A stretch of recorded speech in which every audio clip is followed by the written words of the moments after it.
It was not mistaken identity, that I am sure. They came for me. They were camped somewhere outside my house waiting for me to get out. And I don't share a house with the other Francis Gaitho. They were tracking my phone.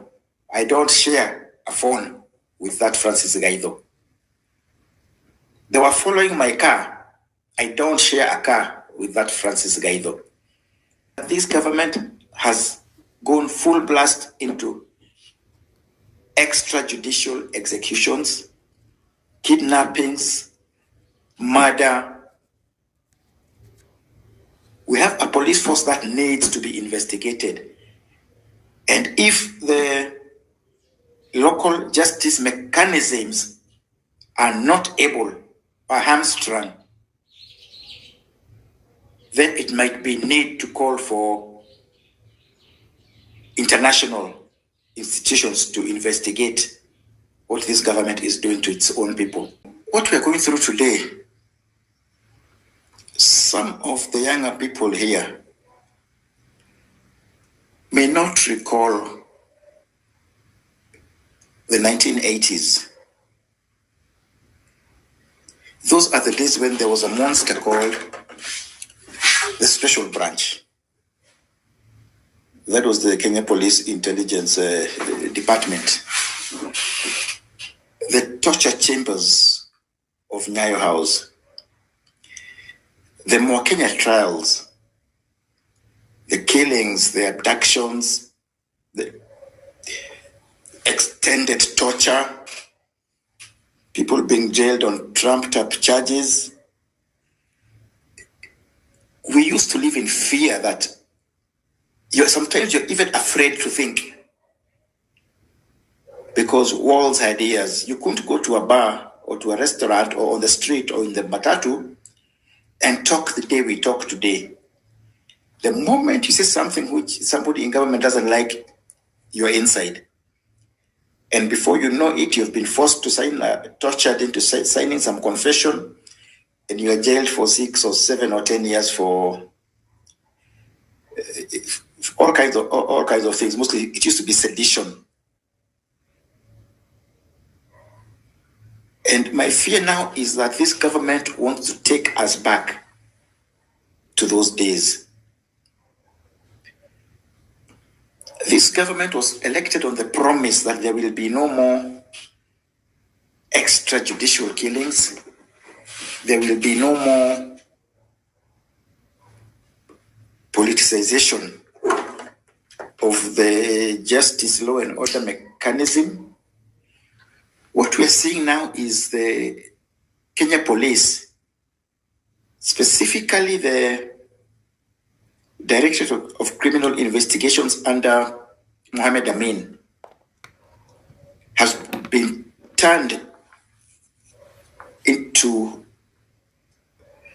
a political enforcement mechanism, like a youth wing for Ruto's government. The National Intelligence Service, which had been largely professionalized since the reforms driven by Brigadier Boynet, under this regime, under Nudin Haji, is playing the same role. We are hearing about a multi-agency something or other task force or unit based at DCI. It is the one which is abducting people. But it incorporates operatives from the National Intelligence Service who have gone back to playing politics and on behalf of the state. I'm told it even incorporates officers from the military, particularly military intelligence, the anti-terrorism police unit. We are talking about a security system which should be focused on serving Kenyans, protecting Kenyans, particularly from external threats. But it is now being used to protect the president, to protect this government from Kenyans. As simple as that. And I think it is getting worse by the day, despite all the denials. We have heard the president saying, give me the names of anybody who is missing, who has been abducted and is missing. The names have been given. There have been all these reports. We don't hear of any effort to do anything about it. The other day, the police were denying having held the fellows we are calling the Kitengela 3. On the day, the acting Inspector General then, Masengeli, was due to be sentenced for contempt of court. They were released. He had been saying he was not holding them. The police were not holding them. There is the unanswered question. Who was holding them? Because there is no doubt that they were abducted by police. Who was holding them and where were they being held? And wherever they were being held, they must have been taken through a very terrifying ordeal. Because you can see, like others before them who have been abducted and released, they are still traumatized. They are unable to give an account of what they underwent. I suspect we are back to the torture chambers of the 1980s and early 1990s, the secret cells, the secret police cells, all those kind of things. We're heading for a very dangerous period. In my own case, I am just a simple journalist. There is nothing I've ever done underground. As I say, everything I do is public knowledge because it is published. I write it and it is published. I have never engaged in any underground activities. Mine is to bring the truth to light. I followed closely the lead up to the Gen Z revolt. I covered it. I even went to the streets myself, not as a participant, but as a journalist. I did not do anything. And then one day, they came for me. And I consider myself the fortunate one. Because I happened to be with my son, who raised the alarm, spread the message, and I think along the way, the thing went viral, and a decision was made to release me. Then they came up with this stupid thing about mistaken identity. It was not mistaken identity, that I am sure. They came for me. They were camped somewhere outside my house waiting for me to get out. And I don't share a house with the other Francis Gaitho. They were tracking my phone. I don't share a phone with that Francis Gaitho. They were following my car. I don't share a car with that Francis Gaitho. By the way, I don't even know him other than what I've read in his posts on Twitter. I leave home. I'm going for a meeting in town.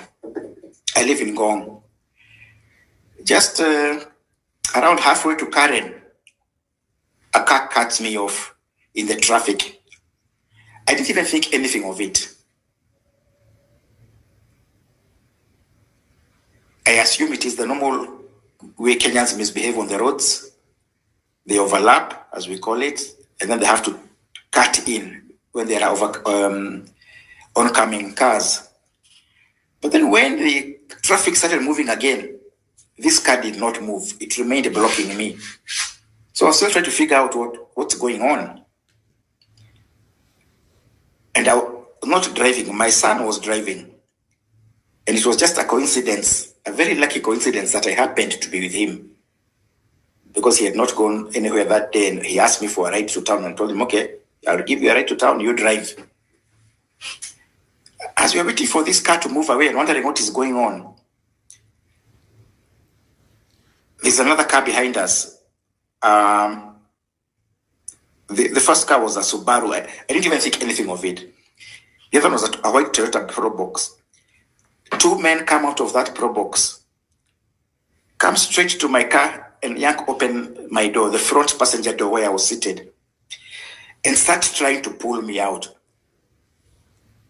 And initially, I didn't understand what is going on. Who are these people? Is this road rage? I don't know. But then I see them trying to put a pair of handcuffs on me. That's when I realized, shit, it's an abduction. It is the police. I struggle with them. They're trying to pull me out. I am resisting.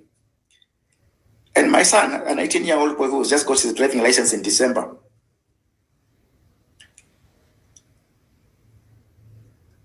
makes a very quick decision. He accelerates and turns sharply to the left to avoid the car which is blocking us. The fellows who are trying to pull me out, two of them, we are almost dragging them along the road. Eventually, they have to let me go.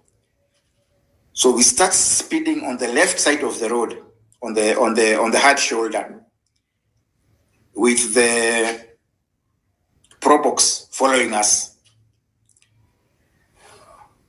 On the other side of the road, the Subaru has put on its siren, and it is now overtaking the cars which are in the traffic, keeping up with us.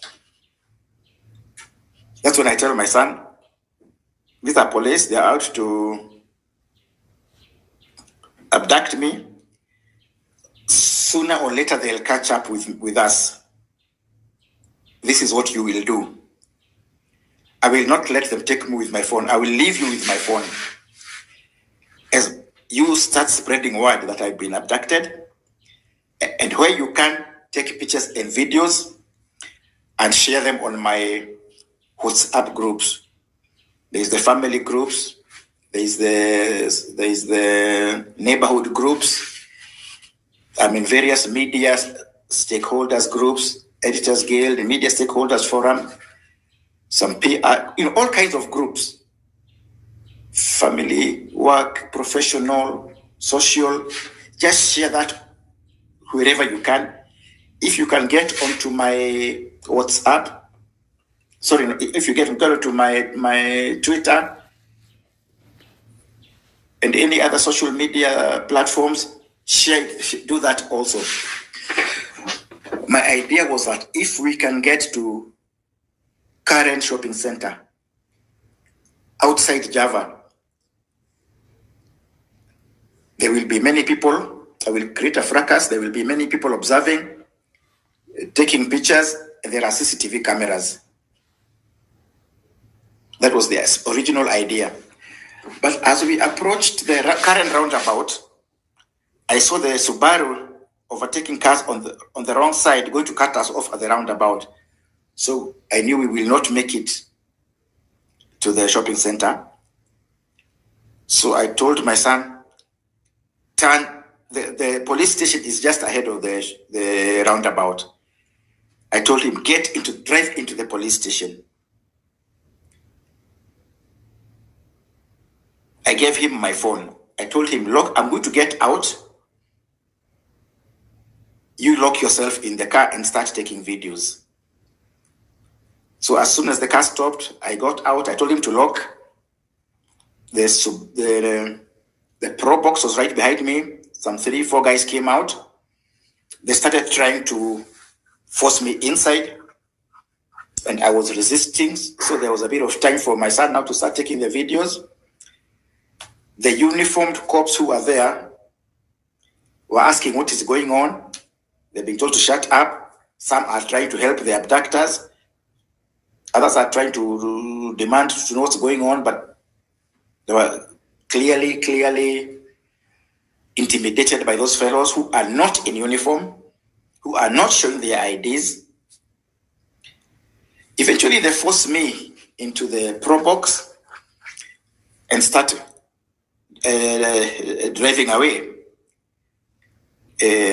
out of the police station and down Langata Road.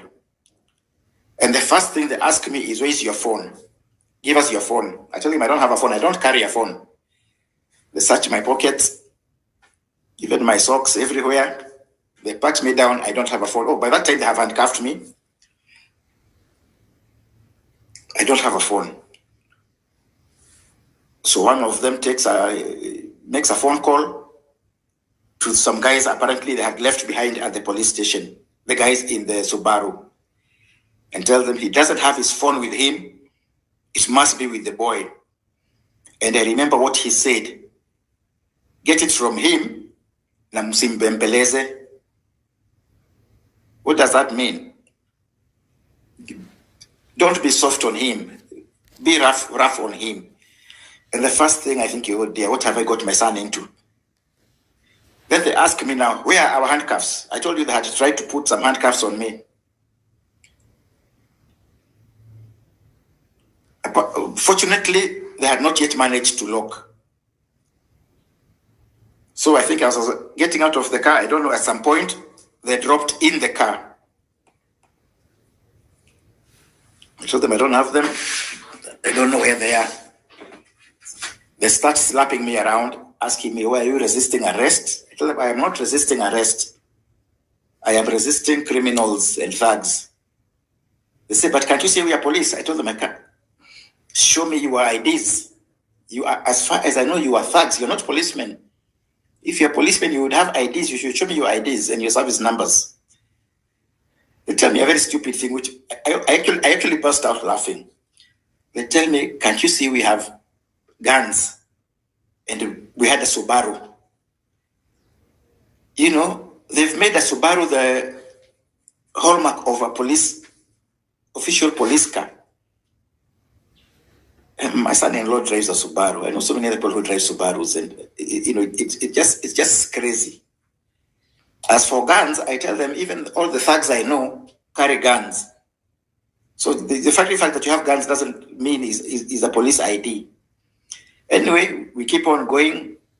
They tell me off for being stupid, for blah, blah, blah, for being arrogant. And they tell me I had some of them when I drove away, dragging them down. Anyway, I asked them for their IDs, they refused. I didn't want to know where they're taking me, they refused to talk. Then as we approach Galleria, I think somewhere around that turning of Langata South Road, they stop. I'm sandwiched between two guys. Then there's a driver. The driver is the one who was seen on the video coming out to kick me when I was resisting to get into the car.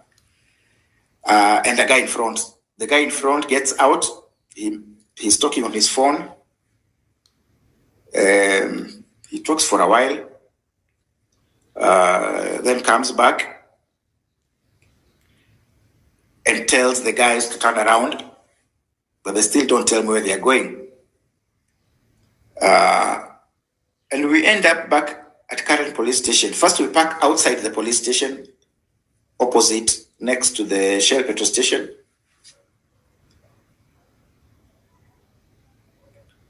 Again, the guy gets out, goes and has a long conversation, comes back. He mentions there's somebody he's talking to, who must be his superior, because he mentions to the others that he's talking to Mwaniki. At that point is when he asks me for my ID, which I gave him. And he also takes his phone and takes a picture of me. He walks out again. Again, a long conversation. He comes back. Then he tells the guys who are sitting in the back seat with me to uncuff me, which they do. And that's when they tell me that, oh, it was mistaken identity. we're looking for somebody else with a name like yours. And I just tell them that's crazy, that's stupid. Anyway, I tell them, okay, in that case, let me go. They say, no, we will take you back to the police station where we got you because something might happen to you and then we are blamed. I say, fine, let's go. We drive into the police station. That time I have seen there's my other members of my family have gathered. My daughters are there, some relatives, some friends from the neighborhood, my Rotary Club, my neighbors in Kirarapon, all of them have gathered there. And that time it has already, I gather now, it has already gone viral. So first they drive me to the back of the police station, keep me there for a while in the car, and I'm telling them to let me go. Eventually they say, okay, you are free to go. You can go home. And that's what I tell them, I am not going home. I am going to the report, to the, do they call it the report desk, to report a crime of abduction. I go to the desk, I tell them I'm here to report a crime of abduction. But they don't want to take my report. And I insist and I insist. Eventually they send me to an office to sit down there while they discuss what to do with me. The OCS is called. She was not in at the time. She comes in. I tell her I must report. I want to report a crime. And I want to be issued with what do they call that? Slip of paper. The OB number. The OB number. She's saying, no, you don't have to report here. These are CID from DCI headquarters. As we're not involved. So what you do is you go and report at DCI headquarters. I tell them, no. That first of all is taking me back to the people who abducted me. Secondly, the crime happened here. I will report it here, nowhere else. Then she tells me, okay, go on. That time, even the DCI guy from the current police station is also there. He tells me, okay, what you do, go and report to the DCI at Langata police station. I say, no, I'm reporting it here. Eventually, they get me on the phone with the OCS of Langata police station, who is the mother station of Karen. I talk to her. She tells me I go and report there. They'll take my statement. I say no. Eventually, they allow me to record my complaint. I'm given an OP number. But there's supposed to be another process. I'm supposed to then write a statement. That another pulling and shoving. Oh no, now that one is beyond us. Now you go and write it at DCI. I say no. Go and write it at Langata. I say no. The OCS of Langata calls. She says they will send the DCI guy from Langata to come and take my statement. I say fine, I'll wait. I'm not in a hurry. By that time, more and more people have come. My media colleagues have come. Editors, the leaders from Editors Guild, Kenya Union of Journalists, and others are all there. The press is there with their cameras. So I say, I will wait. I'm in no hurry. And time passes. We're just whiling around the time. Then we say, instead of waiting, not knowing whether these other guys from Langata are coming or not, we might as well address the press. By that time also, the Editors Guild leaders have come with a lawyer. So we address the press, I detail what happened. And then the lawyer advises, there is no need to waste time writing a statement here. This matter is beyond the police station now. We are going to go to IPOA. So we say, fine. He calls the chair of IPOA and tells them we are coming. They happen to be in a meeting in Parliament, but they say they'll wait. They'll be there by the time we get there. So we go there. We wait for them to get ready. We are called into the boardroom where the whole, all the commissioners and their senior staff are assembled. Again, we go through the formalities of introducing ourselves, addressing the press, and then I am given an officer who will now record my statement from my son, record a statement from my daughter, who had witnessed the car which brought me back and taken a video, and also got some of the abductors on video. That takes, again, quite a while. But we go through all that. After that, we go back to Karen with the IPOA investigators. They are trying to get the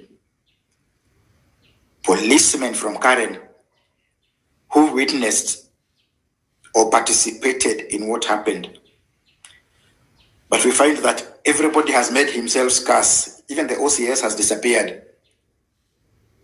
Anyway, they tell me, okay, you're free to, they're supposed then also to take me for to give me forms for a medical examination. I think they call them the P3 forms. They all take cover. Nobody wants to give me the forms. They say only the OCS can give, and she's not there. I need them so that I can go to hospital to be examined for my injuries. Eventually, the IPOA guys get tired of waiting. They said, you do this. Go to any hospital or any clinic of your choice. Get examined. Get the doctor to write a report and bring it back to us and also to the current police station.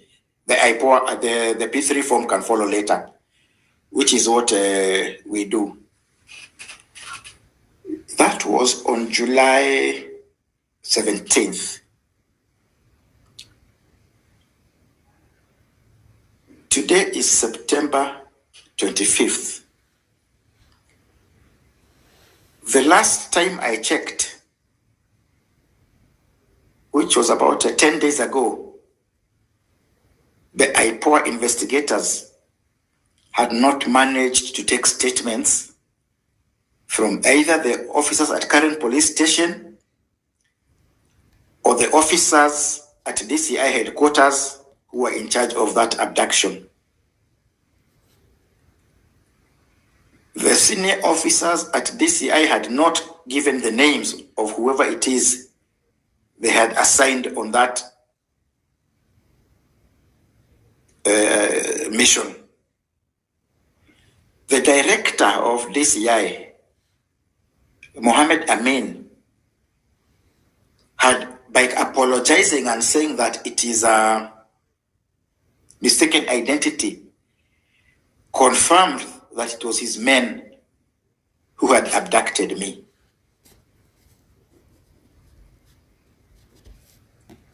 This week I have not checked the update, but I have not received any update, so I assume nothing has changed. We are in an era of impunity. The police have become a criminal institution into themselves. And that is why they're covering up for each other. Some of you may recall that, I don't remember the exact date, sometime last month, I was part of a media delegation that went to have a meeting with the police leadership at Jogo House. We met the acting IG, then Masengeli, Mohammed Amin, the DCI was there. 2 deputy inspector generals were there. The Nairobi Police Commander Bungei was there. The commander of the training school in Embakasi was there, and many others. I think there were more than 15 of them. And I got a chance to speak. And the first thing I told Mohammed Amin is that he is a criminal. And I told Masengeli that what he should be doing is arresting Amin, who was seated next to him. And they came up with all this narrative that Amin is apologizing, and he's apologizing again directly to me. Other officers are appealing to my Christian piety to be able to forgive and to accept the apology. And I said, no, I have heard that apology. I have listened, but I cannot accept it unless it is accompanied by concrete action. And that concrete action can only be arrest of those officers who abducted me. And Mohammed Amin knows them. In fact, he should be arresting himself even. And I told them, I know for a fact that their officers are under instructions from the previous Inspector General, Kome, not to cooperate with IPOA or any other independent agency which investigates their misdeeds.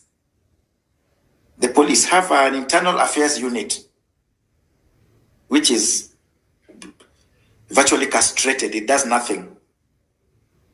IPOA is unable to move. Even the National Police Service Commission is unable to call our police bosses to order, because they give the impression that they report directly to Cabinet Secretary for Interior, Kindiki, who has also protected them when they break the law.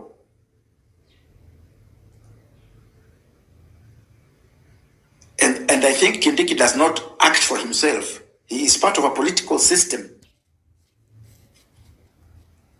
which operates under instructions from the president. So really, we have become a lawless state. We don't know how many people have been kidnapped and to date are not yet accounted for. The Kitengela 3 were released the other day. But one thing they revealed is that wherever they were held, there were more than 90 other people. There have been reports of some of those abducted by police being found in the mortuary.